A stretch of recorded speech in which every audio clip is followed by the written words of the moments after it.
Yes, of course, the issue of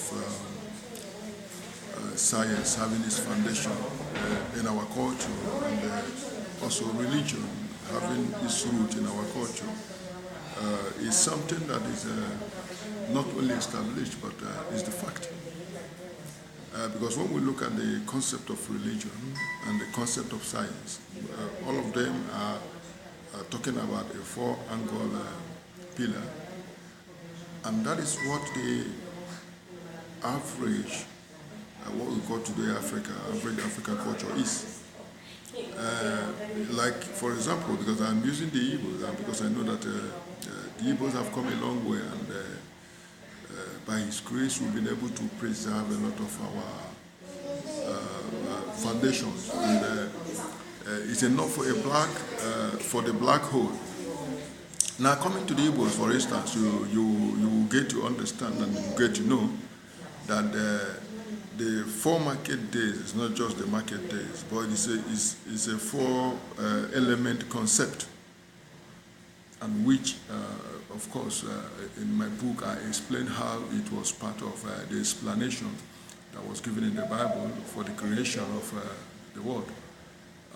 Because at the end of the day, we talk about the land, the air, the water, and the fire, and it's not far from what our forefathers dropped. You see, the difference between the man that can make a car and the man that cannot make a car is he is able to decode the information that has been left behind.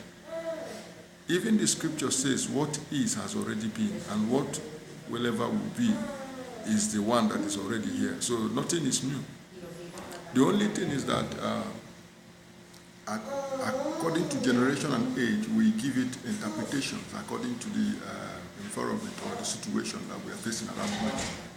But the thing is that it has always been the same. It has always been the same.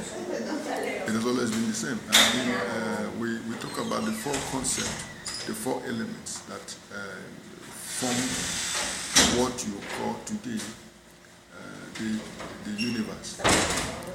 And everything that lives or everything that has life in it comes around with these four concepts. You see, your question is very important because it opens door, for a deeper knowledge. Because our people have seen science as something that is mysterious, or religion as something that is mysterious. There is nothing mysterious about them. The fact that you cannot decode the information does not make it mysterious. It is a situation of knowledge and ignorance, because once you are knowledgeable to understand